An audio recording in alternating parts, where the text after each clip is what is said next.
नमस्ते बच्चों, आपका 7वीं कक्षा में स्वागत है। हमारे पाठ का नाम है नीलू। ये पाठ हो गया है हमारा। आज हम इस पाठ के स्वाध्याय पर चर्चा करेंगे। आपने देखा कि एक नीलू नाम की अल्सेशियन प्रजाति का एक कुत्ता है, वो कितना वफादार होता है। और लेखिका ने इन नीलू पशुओं की समझदारी और वफादारी और मार्मिक संवेदना को इस पाठ में उन्होंने वर्णित किया है। देखो, ये एक अल्सेशियन डॉग है। उसने किस तरह से अपने आप को एक मानव की तरह ही रखा है। महादेवी वर्मा ने बहुत सारे पशुओं का पालन किया था, पर नीलू की जब मौत हुई उसको उतना जितना दुख दूसरे पशुओं के जाने से नहीं हुआ, पर जब नीलू गया तब उसको बहुत दुख हुआ। हमने इसके नए शब्दार्थ भी पढ़े थे, क्वेश्चन आंसर भी कुछ हो गए थे। हम फिर भी यहाँ चर्चा करेंगे कि लूसी की मैत्री किसके साथ हुई थी। लूसी की मैत्री जंगली भूटियों के साथ हुई थी। लूसी के बच्चे का लालन पालन किसने किया था? जो लूसी के लालन पालन किया था, लूसी जहाँ रहती थी वहीं के लोगों ने इनका लालन पालन किया था। लूसी का अंत किस प्रकार हुआ?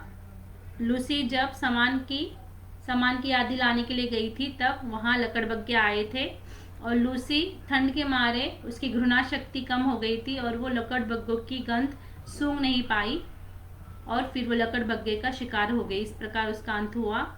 और नीलू को निमोनिया कैसे हुआ था? जब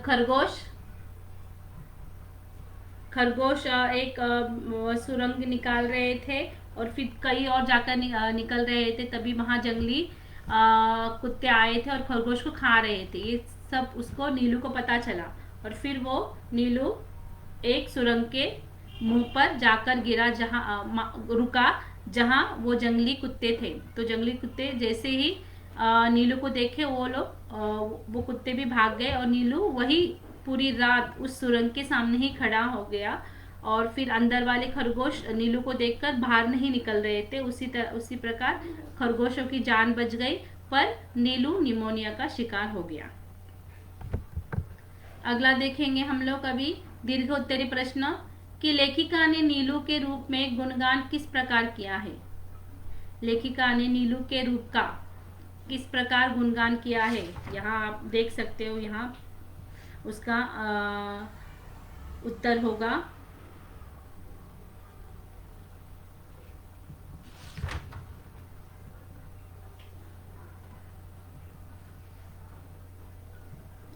पेज नंबर 55 पर। यहाँ आपको 1 2 3 4 नंबर पैराग्राफ में उसका आंसर मिलेगा कि बड़े होने पर भी रोम के भूरे, पीले और काले रंगों की मिलन से जो रंग बनता था, वह एक विशेष प्रकार का धूप छाव हो गया था। धूप पड़ने पर वो एक झलक मिलती थी और छाव पड़ने पर एक झलक मिलती थी।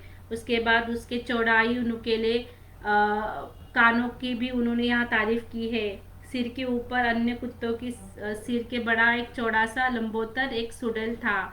पूंछ अल्सेशियन कुत्तों की पूंछ के समान था। संगन रोम में युक्त, पर ऊपरी की ओर मुड़ी कुंडलदार थी। पैर अल्सेशियन कुत्ते के पैरों के समान लंबे, पर पंजे भूटिया के समान मजबूत, चौड़े मुड़े हुए नाखून से युक्त। तो आप इसमें से उसका अपने शब्दों में उत्तर लिख सकते हो। पेज नंबर 55 से पैराग्राफ नंबर 4 में से लिख सकते हो आप। उसके बाद लेखिका के बीमार होने पर नीलू ने क्या किया? लेखिका के बीमार होने पर क्या किया उसने? जैसे लेखिका का एक बार मोटर दुर्घटना में, यहाँ इसका आपको आंसर मिलेगा पेज नंबर 57 में। 4 नंबर पैराग्राफ में आपको उसका आंसर मिलेगा कि वो जब अस्पताल में थी, तब वो उसने देखा कि घर में कुछ हड़बड़ चल रही है उसको पता चला कि कुछ ना कुछ हुआ है।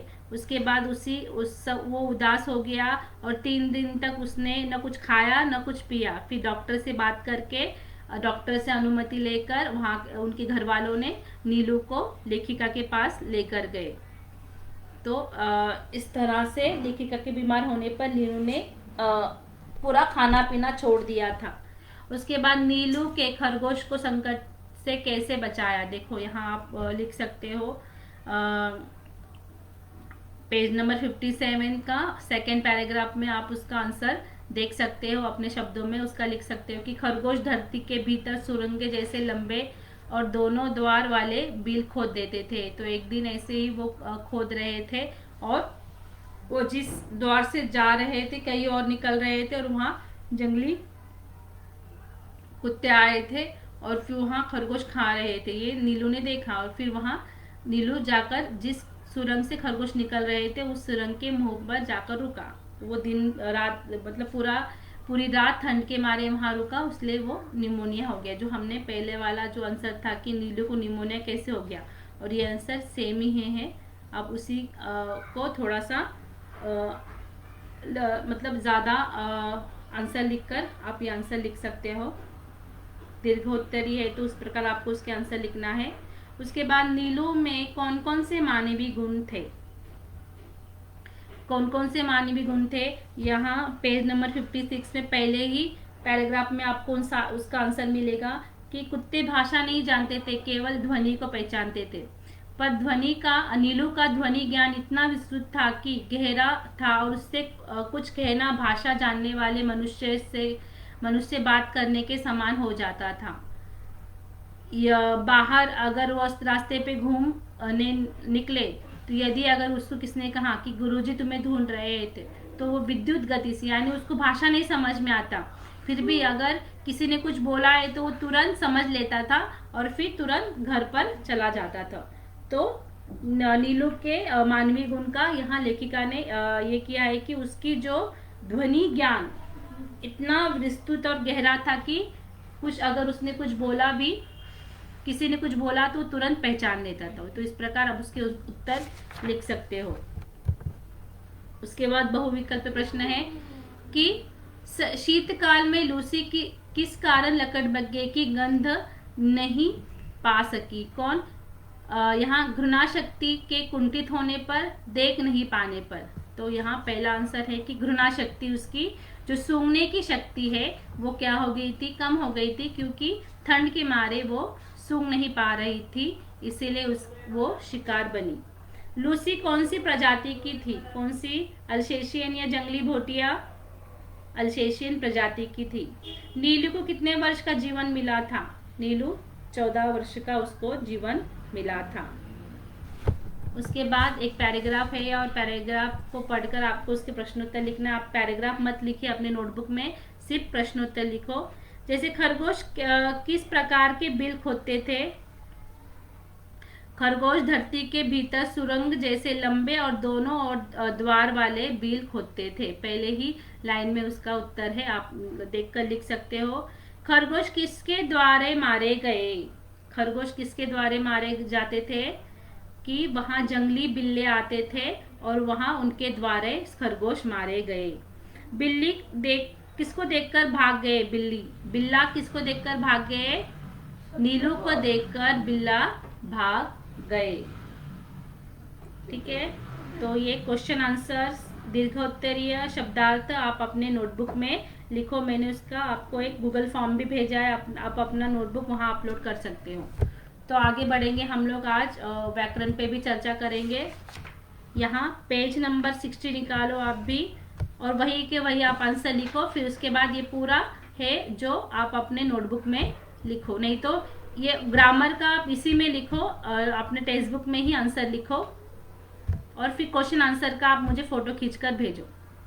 ओके, अभी यहाँ क्या है कि नीचे दिए शब्दों में उचित प्रत्यय लगाना है आपको। हमने ग्रामर की किताब में अपना प्रत्यय पढ़ा था, आपको प्रत्यय लगाना है कि शब्दों के अंत में लगने वाले शब्दों को प्रत्यय कहते हैं। जैसे पर्वत का आएगा पर्वतीय, ईय प्रत्यय है, आप उसको लिखो पर्वतीय। का विशेषण या विशेषण लिखो। बर्फ का बर्फीला, बुद्धिमान का बुद्धिमानी, रुक का रुकावट, आवट आएगा उसको रुकावट, परिचय का परिचित, ईत प्रत्यय आएगा। चलो मैं फिर से दोहराती हूँ, फास्ट फास्ट लिखो। पर्वतीय, विशेषण, बर्फीला, बुद्धिमानी, रुकावट और परिचय या परिचित।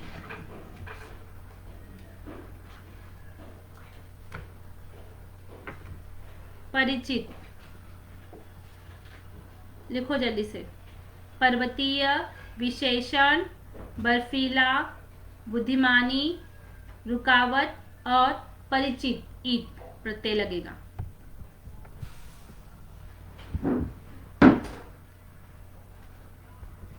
चलो उसके आगे हम अगले प्रश्न की ओर बढ़ेंगे। नीचे दिए शब्दों में प्रत्यय और मूल शब्द अलग करके लिखना है। ठीक है, यहाँ हमें क्या करना है, प्रत्यय और मूल शब्द को अलग अलग करके लिखना है। अभी यहाँ नुकेलेपन, उसका मूल शब्द क्या है,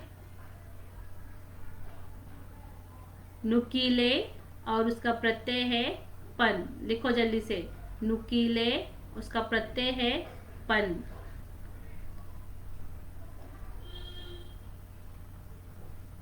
निवासी का निवास, उसका प्रत्यय है बड़ी ई, निवासी।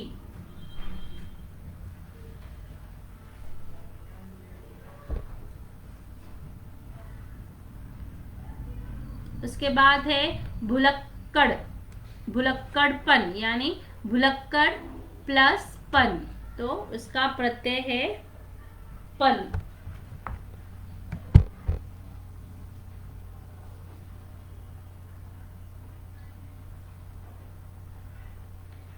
आखेट प्रिय, आखेट प्रिय का अर्थ है कि जो शिकार करने के लिए प्रिय है, तो इसका मूल शब्द है आखेट और प्रिय उसका प्रत्यय है, आखेट प्रिय।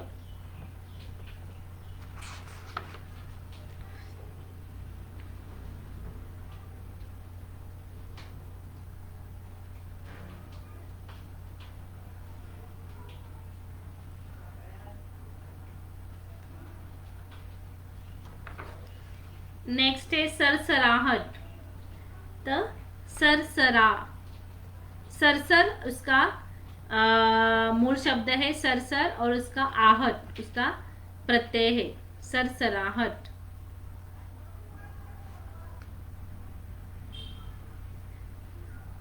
उसके बाद है परिश्रम पूर्वक, तो परिश्रम उसका मूल शब्द है और पूर्वक उसका प्रत्यय है। जल्दी लिखो, परिश्रम पूर्वक।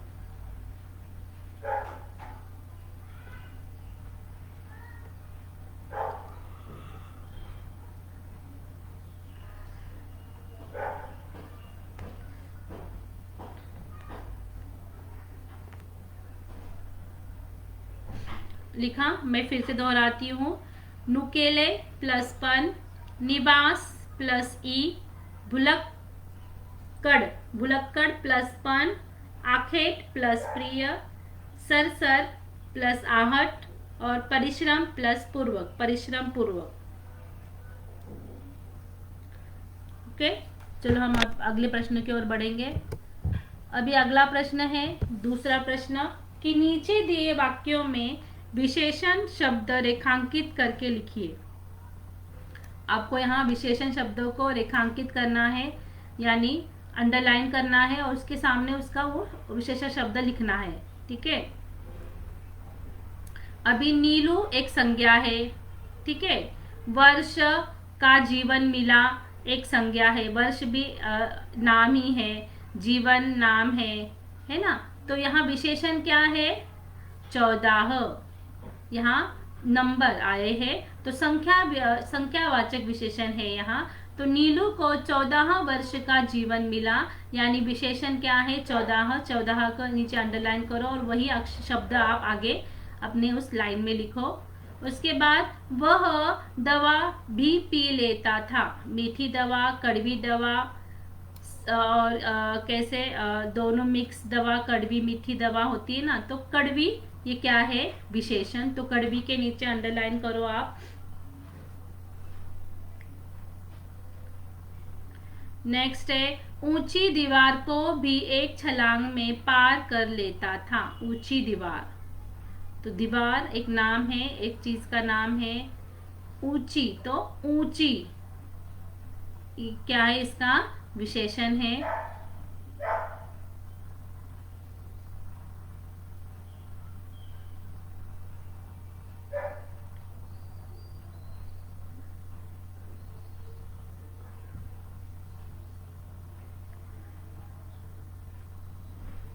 उसके बाद नीलू का ध्वनि ज्ञान इतना विस्तृत और गहरा था।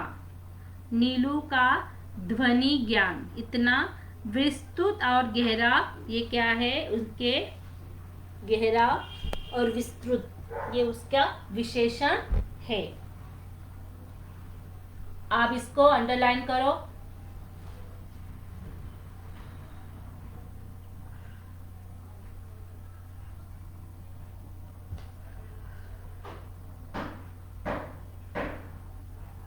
नीलू उनके सतर्क पहरेदार पर कर्तव्य संभाल लेता था।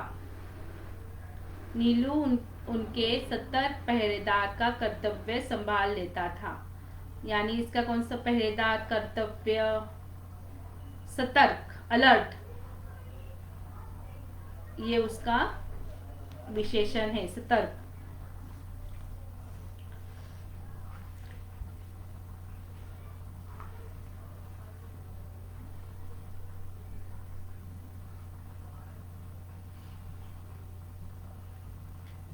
हो गया। चलो अभी प्रश्न तीसरा। नीचे दिए शब्दों के विलोम शब्द लिखना है आपको। बाहर, अंदर, समर्थ, असमर्थ, उपस्थिति, अनुपस्थिति, अनुपस्थिति, सफल, असफल, कोमलता, कठोरता, हिंसक, अहिंसक। Right fast. अंदर, बाहर, समर्थ, असमर्थ, उपस्थिति, अनुपस्थिति, सफल, असफल, कोमलता, कठोरता, हिंसक, अहिंसक।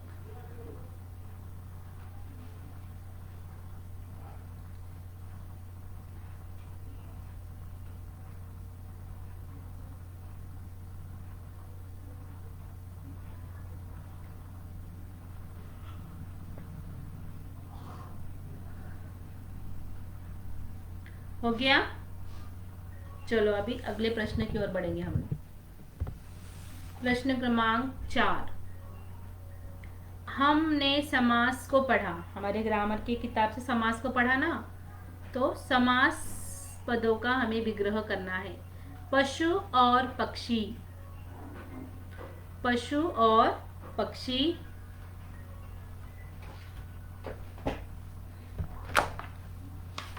ये हमारा यहाँ कौन सा समास आएगा, बहुविग्रह या द्वंद्व।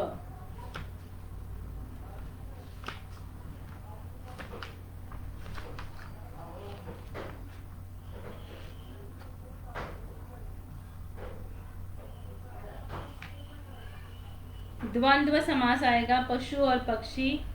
घृणा शक्ति, घृणा की शक्ति, ये क्या आएगा तत्पुरुष समास में, तत्पुरुष समास नहीं,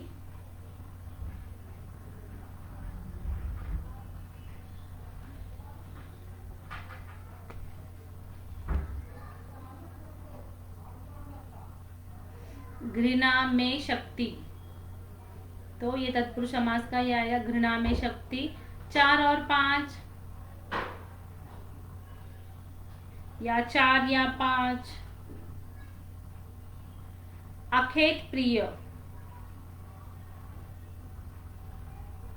आखेट से प्रिय, यानी वो शिकार का प्रिय था, तो से आएगा वहां, आंखें से प्रिय।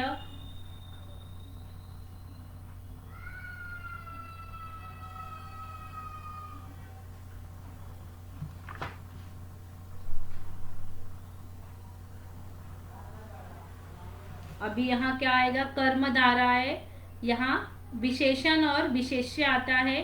तो चार दीवारी, तो चार ये विशेषण है और किसके लिए है ये, तो चार है दीवार जिसको, तो ये आएगा विशेषण, ये कर्म धारा है, समास आएगा।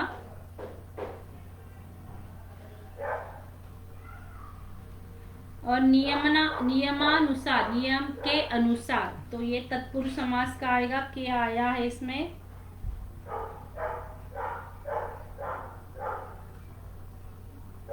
संबंध, नियम का संबंध लगा रहे हैं वहां, नियमानुसार।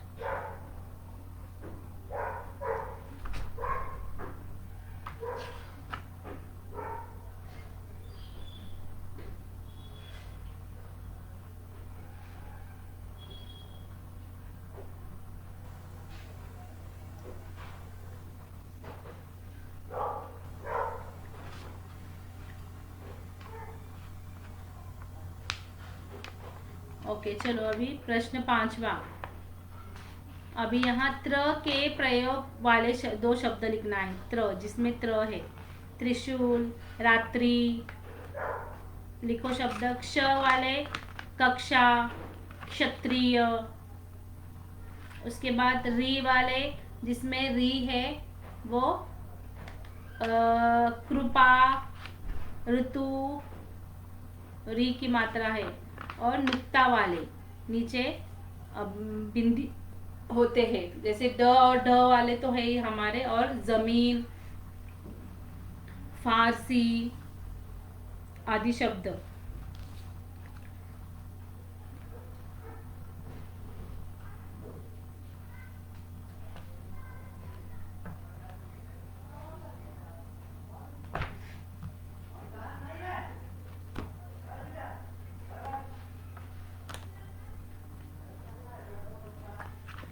ओके, लिखा। चलो अभी आगे बढ़ेंगे हम। यहाँ प्रश्न 6, सही उत्तर चुनकर निशान लगाना है हमें। किस शब्द में ईला प्रत्यय लगा है, बोलो मुझे। शीला, बर्फीला या टीला, किसमें प्रत्यय लगा है ईला का, बर्फीला। बर्फीला पे ईला प्रत्यय लगा है। परिश्रम पूर्वक में मूल शब्द क्या है, मूल शब्द क्या है, पहला परि श्रम, देखो पहला मूल शब्द है श्रम, मूल शब्द है, उन्होंने वहां परि उपसर्ग लगाया है और पूर्वक प्रत्यय लगाया है, तो हमें मूल शब्द निकालना है, तो क्या है यहाँ, श्रम मूल शब्द है। अभियान में कौन सा उपसर्ग लगा है, अभि, अ या यान, उपसर्ग अभी लगा है, अभी, क्योंकि उपसर्ग शब्द के पहले होता है, और यान ये उसका मूल शब्द है। रोशनदान में कौन सा प्रत्यय लगा है, रोशनदान में कौन सा प्रत्यय लगा है, रोशन दान, तो दान ये प्रत्यय लगा है। नीचे लिखे शब्दों में से कौन सा शब्द सर्वनाम है, नीलू, प्रतीक्षा या वह। प्रतीक्षा ये शब्द नाम है, नीलू भी नाम है, और वह क्या है, सर्वनाम है। तो इस तरह से ये हमारा पूरा स्वाध्याय यहाँ खत्म होता है नीलू का। तो आप ये पूरा स्वाध्याय ग्रामर का अपने टेक्स्ट बुक में ही लिखो और क्वेश्चन आंसर अपने नोटबुक में लिखो। ग्रामर के लिए भी मैंने गूगल फॉर्म भेजा है, आपको फोटो खींच कर भेजना है, और क्वेश्चन आंसर के लिए भी नोटबुक क्या फोटो खींच कर भेजो, ऐसे भी मैंने कहा है। तो दोनों आप मुझे अपने गूगल क्लासरूम में भेज दो, जब उसका मतलब मैंने दिया है, आज नहीं कल नहीं, तो ये 2 दिन में दिया है, तो कंप्लीट करो। ओके, ये चित्र का भी मैंने आपको एक गूगल फॉर्म दिया है, आप चित्र देखिए और अपने विचार लिखिए यहाँ कि क्या हुआ होगा। यहाँ आप अपने एक मन से कहानी बनाओ। गूगल फॉर्म में मैंने एक प्रश्न भी आपको इस तरह से दिया है, तो ऑब्जर्व करके आपको लिखना है। ठीक है, जैसे आप यहाँ देख सकते हो कि कई लोग खड़े हैं यहाँ, तो कुछ ना कुछ ऐसे हुआ होगा कि उसका वो जो डॉग है गुम गया होगा, सभी लोग उसको ढूंढ ढूंढ रहे होंगे, उसको वो मिल गई होगी। अपनी मन की एक कोई अच्छी सी कहानी आप बनाओ और अपने विचार लिखो। ओके।